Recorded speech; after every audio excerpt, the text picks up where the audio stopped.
On today's Locked On Royals Padres crossover, we're going to have New Year's resolutions for the Kansas City Royals, for the San Diego Padres, for baseball fans in general, and predictions on what will happen in the wild, wacky year of our Lord 2023. Have it all for you coming up on the Locked On Podcast Network, your team every day. You are Locked On Royals, your daily Kansas City Royals podcast. Part of the Locked On Podcast Network, your team every day.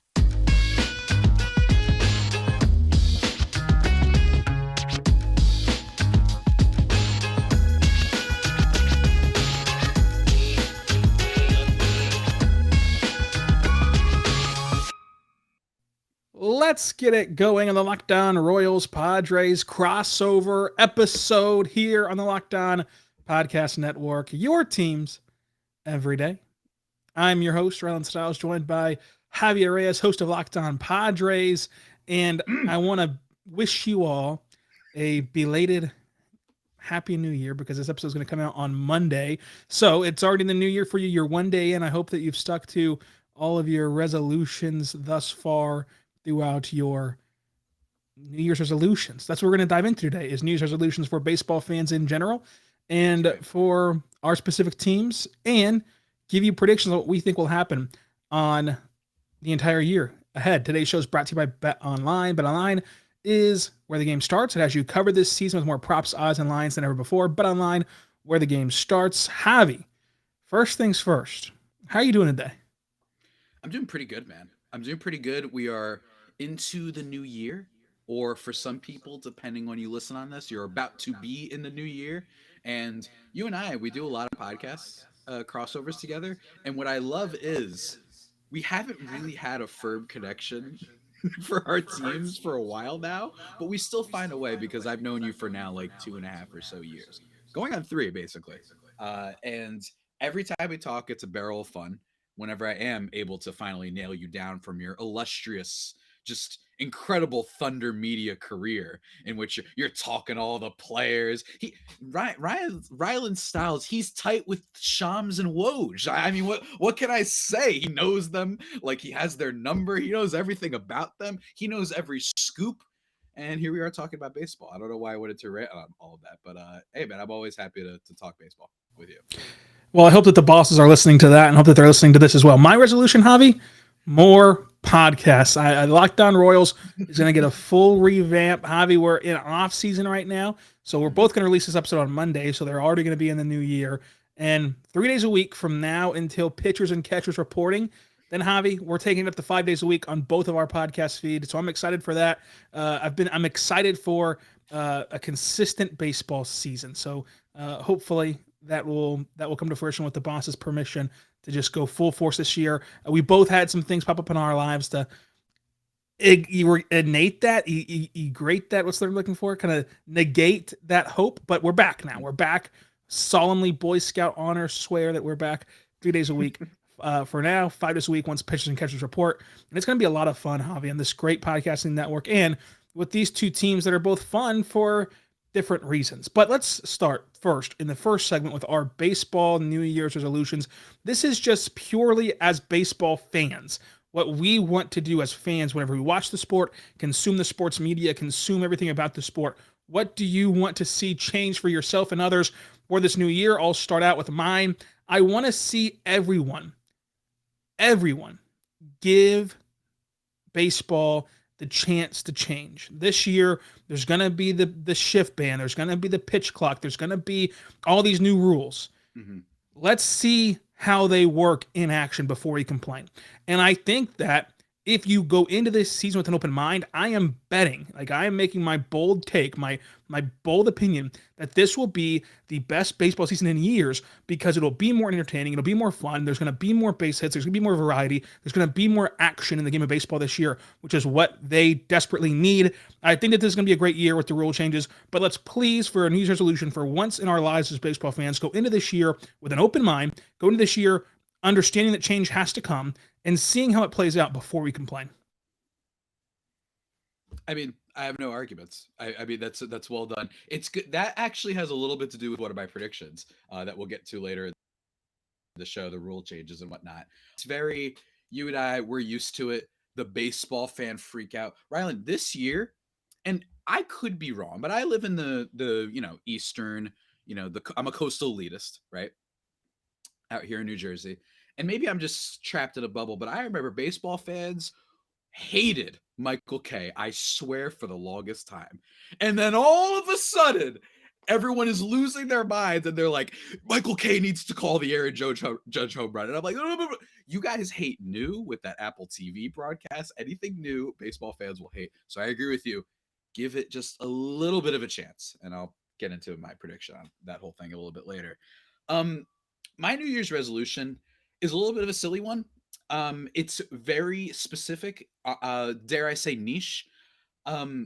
Stop posting the StatCast profile as your analysis and calling it a day. I've had enough. I can't take it anymore. Every time I see those stupid red and blue, I'm not saying that it's useless. I actually think Baseball Savant has Where have you awesome been, Javi? for the game. I think it's been awesome. I think it's been really great. It helps out, but this analysis of here, I'm just going to post Yu Darvish how his exit velos and his barrel percentage is bad, and this is why we shouldn't trade for them. I need a little bit more than the whole just screenshot of that. I mean, I've seen it so many times, just pow, right on the Twitter. You know what I mean? I recommend everyone stop doing that. I'm not saying everyone who has done it is bad or silly or wrong. It's just, I'm so tired of seeing it every 5 minutes. I could also make the argument that the trade machine that everyone loves using by the little value numbers, that we need to cool off with that as well, because I just think trade machines oftentimes can be a little silly. But yeah, that would be my firm generalized baseball resolution. Enough. I'm tired of seeing the circles and the red and the blue. Enough. No more. Stop. Look, you know my opinion on it. The advanced analytics have gone too far. And like you, it's not to say that they're useless, okay? But there's just, whenever you're getting to the point where you're like, Soto Perez is not a good catcher, not a good player, what are we doing? Like, watch the game, understand his impact, like understand what he does for the team on and off the field. Like, he's a really good catcher. He's a borderline Hall of Famer, should be in the Hall of Fame. I don't care what his damn should be called. What's the one pitch framing stat? I don't give a damn what that's supposed to be. Okay, I don't. World Series MVP, World Series champion, just an amazing arm, and then of course a prolific hitter later on in his career. Nonetheless, though, forgetting about that, I think that what our New Year's resolution should be is that we should come together as a baseball community, from the way extreme stats people that don't even watch the game. They just watch the stat page and think that you can understand every level of baseball by just looking at that stat page, to the way extreme on the opposite end of, hey, never bring me a stat besides batting average, RBI, and runs scored. Don't bring me anything else but that. There has to be some middle ground. Like, there has to be some way to balance it out. And I think that the biggest thing is understanding that there are outliers in both spectrums. So like the people who hate stats, you got to understand that there's some guys who like you look at and say, he's not a ball player. There's no way he can play baseball, but the stats say he can. The advanced stats say that there's a reason why he's on your team, and embrace him. And if you're like a way stats person, sometimes guys just play good and you don't know why. Sometimes Alcides Escobar just hits the first pitch of every at bat and it has an inside the park home run in the World Series for the first time since Babe Ruth. And it just happens. And he's not a good player, and he's not a Hall of Famer, and he's not perfect, but no one's perfect. So what does it matter what his FIP is, or his FPX2 Bacon XY is? What does it matter? He's on a hot streak. Keep him in the lineup. Bada bing, bada boom, it's over. It worked 100 years ago. But there has to be some give and take in all this. So I think that it's just getting the extremists closer to the middle and keeping the people in the middle, because there is a give and take of, like, sometimes you just don't have a way to contextualize how good someone is, and you just have to watch it. And sometimes there's context in the stats that tell you this guy's good or bad, where you have to take those into account as well. So like taking everything into account is a big deal. So my next one is going to be, I think as baseball fans, we should stop preaching that the sky is falling. Like, I feel like every time I listen to a baseball podcast, every time I listen to a baseball, read a baseball article, it's always baseball fans saying the game is dead. Like the game's over, the game's stupid, it's dead. Like this sport's in terrible shape. The owners are all terrible people. The players are all terrible people. The agents are all terrible people. Like it's just everything's terrible. In every walk of baseball life right now, the media is pushing that baseball is terrible. Well, people are gonna listen. Like it goes even as much as like the freak out like in November of like Judge and Boris like, oh gosh, we think that they're gonna undersell us and the Mets aren't gonna offer us a contract to protect the Yankees, whatever that whole scandal was. And then Judge took less money than it was offered to him. So like if you were truly worried about the market value and truly worried about how much money you're gonna be offered, you took a discount. So that wasn't even a real story, but you put it out there and everyone freaks out about how colluded baseball is and how it's so unfair and all this other crap. Like baseball's fine. And I think it's going to get even better this year. Like I think that this year will be the best year of baseball in a very long time because of the rule changes and the way that this sport is trying to evolve. And I think that baseball fans should understand that there's never anything that's perfect. And I think that because baseball fans are so involved in statistics and so involved in trying to figure out a why to everything, trying to figure out, someone's exit velocity and prove that that's why he's a good player. Sometimes the sports are just unfair. That's in every sport. The Yankees and the Mets are going to sign everybody. Guess what? The Warriors are going to sign everybody. The Thunder aren't going to sign a free agent ever. Guess what? The Cowboys are going to get preference. Whoever Tom Brady's team is, they're going to take hometown discounts to go back to Tom Brady's team. They're going to take budget cuts to go play with Tom Brady. And hopefully that happens for me and Mahomes in Kansas City as well. But, they're going to take discounts to go play for the Patriots back then during their dynasty. And you're not going to sign them in the NFL. No one's going to go to Cleveland.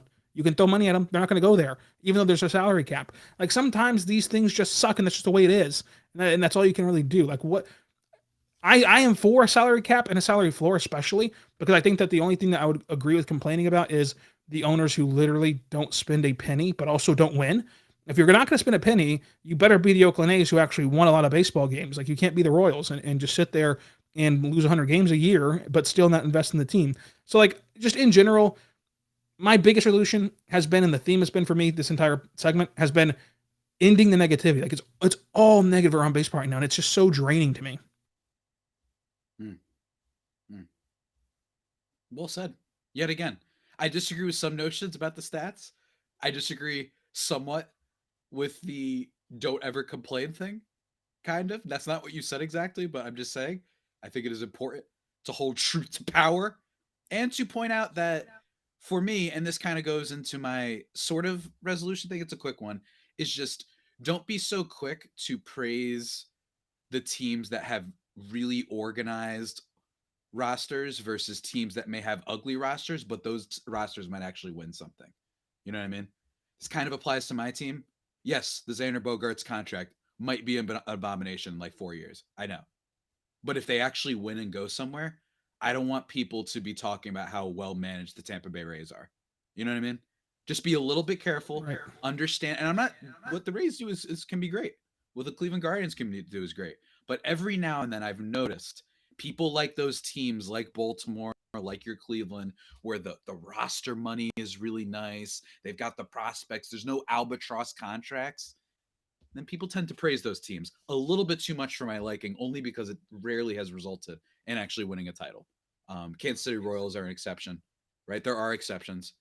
But for the most part, when you look at the history of the sport, you end up winning. Even when those players, maybe even they decline a little bit. Bottom line is you got a player that is valuable. And I think that we have to, every now and then, don't drink the Gatorade too much on those teams. That would be what I have to say on that. Yeah, I think that's a good point too, of like not even just financially, but like the Royals traded an entire pitching staff. Like the Royals to win a World Series traded an entire pitching staff. At the time, they all looked like good players. Like John Lamb looked good. Brandon Finnegan looked good. Reed looked good. Like they all looked like they were going to be really Sean Manaea. Like they all looked like they were going to be really, really good pitchers. And the Royals had a really good farm system. They traded an entire pitching staff, over 6 pitchers that were all supposed to be frontline starters.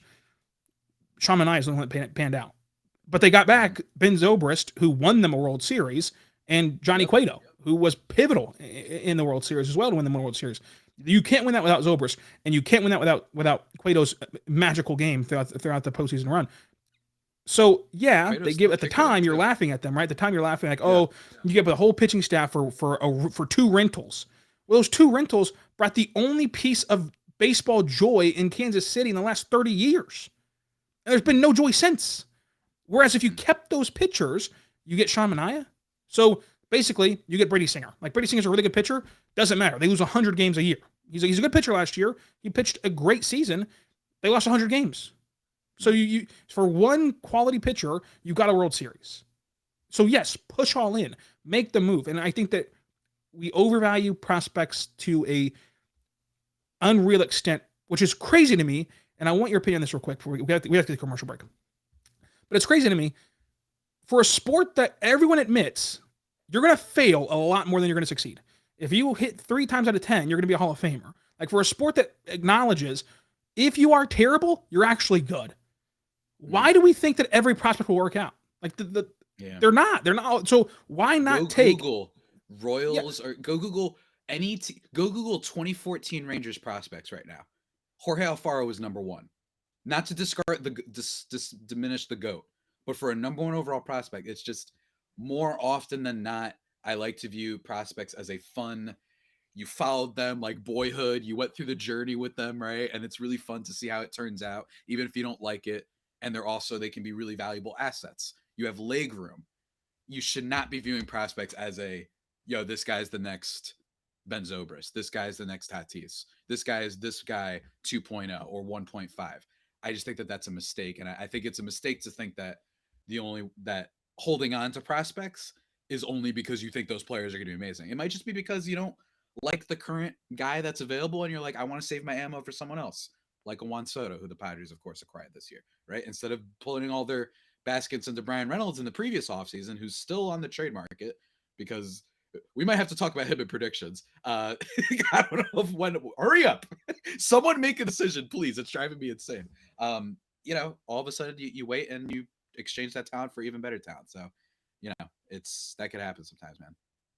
Speaking of predictions, you can go to BetOnline right now, and we had the bosses listening earlier. Sorry for this late break-in, but we want to say you can go to BetOnline right now and bet on all things sports, from baseball, basketball, football, hockey, darts, martial arts, soccer, tennis, esports, anything that you want to bet on. You can bet on pro and college, amateur, professional, everything. And if you only like baseball and you think to yourself, this sounds great, but I only know about baseball, you can still bet on baseball right now. You can bet on who you think will win the American League in 2023. The Astros are the favorites at plus 275. The Royals are just barely ahead of the Athletics at plus 750 to win the plus 7,500 to win the American League. For your Padres, they're at plus 500, so they're the 4th odds-on favorite to win the NL. So you can bet money there. You can also bet on who will win the World Series if you want to, which the Astros are again the favorites, and the Royals are again not even on the board probably, but no, they're at plus 1,500. So you can go there. And even Javi, we're going to have to do another crossover. The World Baseball Classic, USA plus 250 to win the World Baseball Classic. That's always a fun event. I cannot wait to settle in and watch that. And it's also fun when it first starts and there's like 2 a.m. baseball on. That is a fun day on MLB Network. But Javi, check out BetOnline, where the game starts, your online sportbook experts. Javi, we're back, and so we're throwing off the timeline now. Now we're up to 18 minutes already. Oh, goodness. Not a great start to our whole New Year's, new me stuff. Hey, but it's chaotic. That's what we always do. You got to give it to the people, man. So I do want to say our resolutions for our own team. Let's cut it down to 1 each, because that way we can get to more of the prediction stuff. New Year's for the Royals.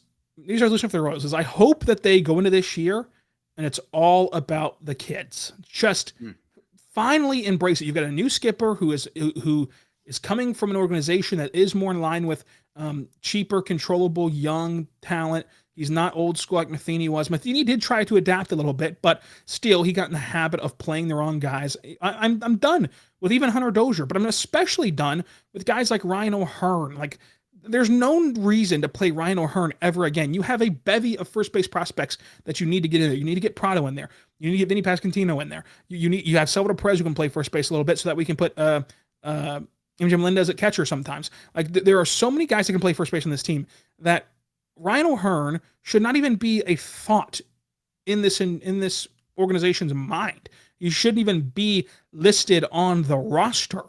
You just shouldn't. And so I hope that they embrace playing the young guys and allowing them to continue to grow and mature. I also think that the Royals' New Year's resolution should just be um, figuring out what they have in these young guys and how to pivot from here. Are these young guys good or are they not good? Because a lot of these guys, are still teetering in between. So figuring out what they have by playing the kids is my number one New Year's resolution for the Royals. What is yours for the Padres?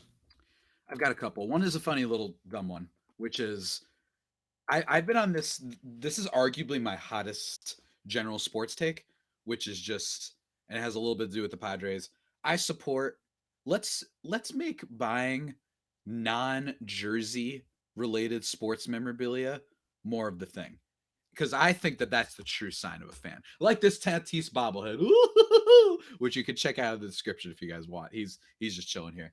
I just find it more of a sign of a fan if you wear something that often you can wear anywhere instead of a jersey, which is a little bit more specific. You can rock a shirt. You know what I mean? You could just rock that thing. Get my little, I don't have one on right now, so it's probably a bad time for me to bring up this resolution. But nonetheless, just throwing it out there. My actual New Year's resolution. I want the Padres to come up with a new celebration. I do. I think that it is really important. Last year, of course, or I should say 2 years ago, basically, they have the swag chain, which was one of the cooler things that's ever happened, I think, in baseball history. You have Tatis hitting, just staring at a moonshot against the Houston Astros, walking around first base. He's got the dreads, he's got the looks, he's got the side step when he gets to third base, and then he's getting dabbed up, and then he's getting chained with the swag chain. It was great. Then naturally, I think that they made the right decision to move forward because they said, you know what, that season didn't end well. Let's put it in the past. Then they did the little Polaroid thing, right, where they're taking little pictures and it's really cute and adorable. The ones with Darvish and Bob Melvin come to mind because Bob Melvin never smiles ever, but he did smile when Darvish hit his 2,500 strikeouts. That was really cool. I think they need a new one this year. I think they need a new one because I think this Pods team is going to be excellent. I am not nearly as concerned about them as I was for this past year's team. I thought this past year's team heading into the year had a little bit more of a sleeper vibe to them. I do not think that's the case with this year's team. I think they're going to be excellent, and we're going to talk about that a little bit more later as we conclude the pod. But that'd be my thing. Come up with a new celebration.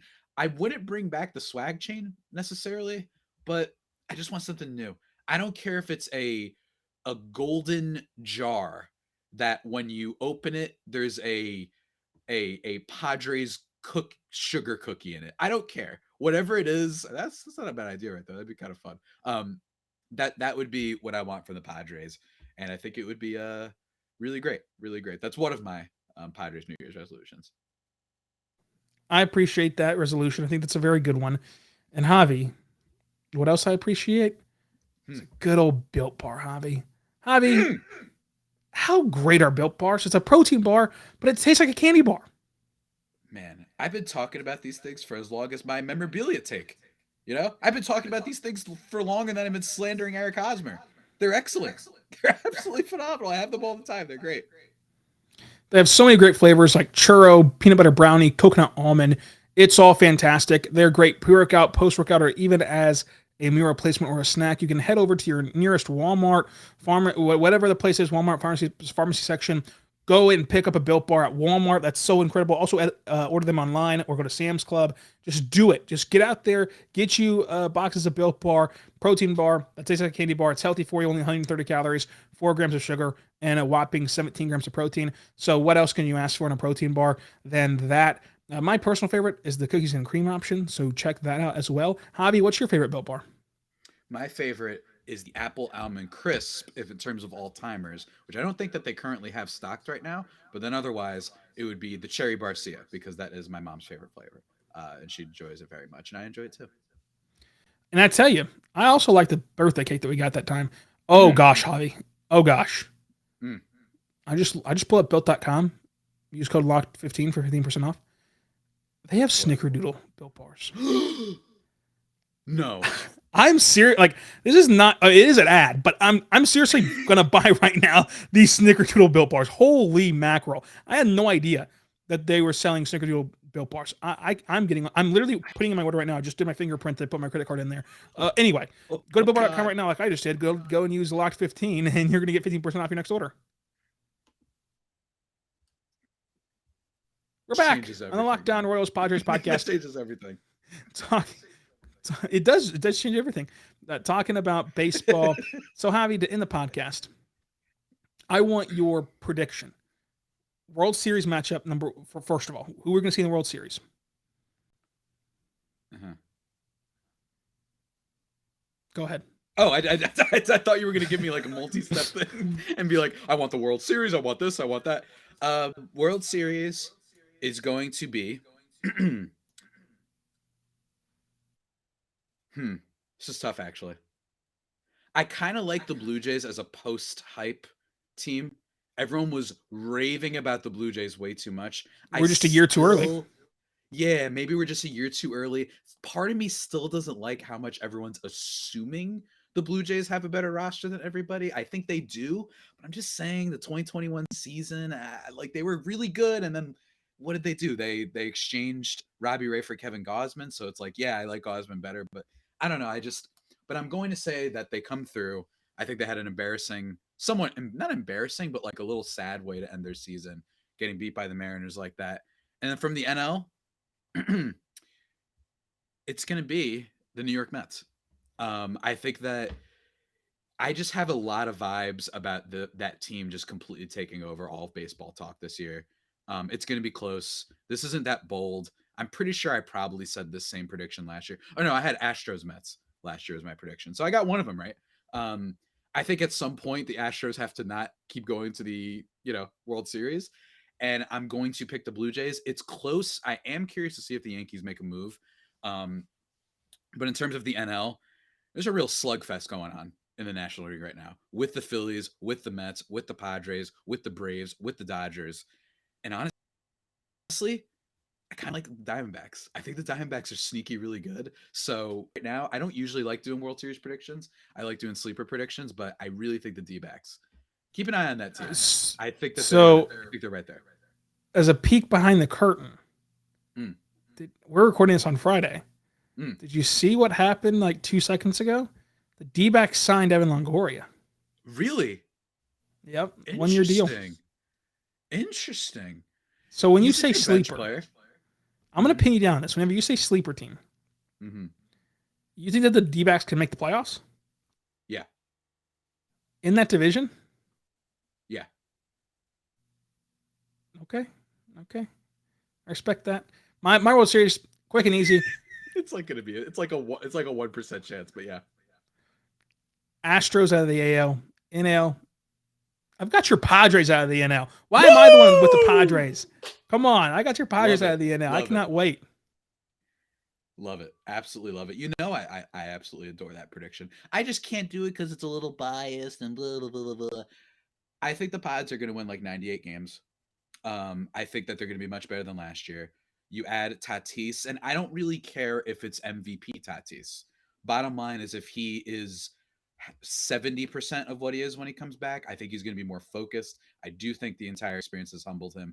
If he's just a 4-win player and not the 7-6 MVP player, that's fine. That's totally fine. You can deal with that. That's great. And not to mention that dude seems to have a knack for showing up in big moments. So I think he'll be awesome in the playoffs as well.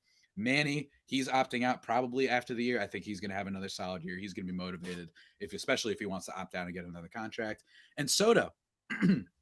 Soto had a 3.8 F4 season last year when he was on a terrible Nationals team. Maybe didn't have the motivation to chase down home runs, getting knocked over his head all the time. Had atrocious defense and really struggled when he first got to the Pods. Still 3.8. That says a lot about how talented this guy is, and still had the 400 on base. Even in a down year, he's going to be much better this year. I think he's going to be awesome. I think Bogarts will be great. I think Ha-Seong Kim, who every Padres fan for some reason wants to trade right now, is going to be great. And I think they still have a move to make with the rotation, maybe a Johnny Cueto, right? Maybe bring in someone like that. I'm really curious to see what they do to finish out the roster. But lastly, bullpen. I think that they have one of the 3 best bullpens in baseball. I think that Austin Adams, if he stops hitting guys, he's an excellent reliever. If Drew Pomeranz comes back healthy, Robert Suarez, I know people laughed when they signed him to that extension. They will not be laughing after you see about like 2 months in. You're going to be like, wow, they're really smart. They know that Josh Hader is going to he's going to be a free agent. So they said, let's pay this guy who's not going to cost as much as Josh Hader next year. He's going to be awesome. And you still have Josh Hader. You've got all of these dudes. I think that I think their pen is going to be great, and I think their starting pitching will be fine enough, and the pen will support them, and the offense will be great. So yeah, I think 98 wins is kind of like the floor for this team. And last year I was at like 88 for the Pods, and they firmed up. So I'm excited, man. I'm really excited. I think they're going to kill it. I think it's going to be a really fun season. And everyone making fun of the Bogarts contract is a fool because of what we talked about earlier. You got to try. Javi, I want to know. My number 2 thing I want to know from you. Mhm. How many no hitters / perfect game, just put them all in one. How many feats of excellence from pitchers are we going to see this year? Especially whenever you can't game plan for the shift anymore. Does that change anything for you? What are we looking at with no hitters? I think I'm going to say 4. You're going to say 4? I think we get like 3 within the span of a month again, and everyone starts losing their minds. You remember when everyone lost their mind because we had like 5, and then it just turned out that it was an anomaly in the sense that it's just that they all happened early in the season, and it ended up being like 6 in total or whatever. I think we get that again, honestly. I think it'd be really fun in that perspective, but it might be a little bit harder. I don't feel a perfect game vibe.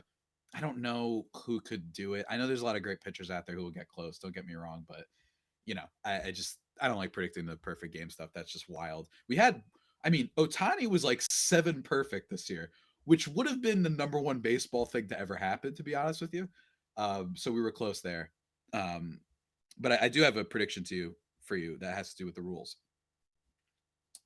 That's what I wanted next. My third one is, do you think that these rules will save baseball? I'm not concerned as much about the save baseball because I think they will. I really do think that the pitch clock and all that's going to be great. I think people will stop complaining after 3 weeks.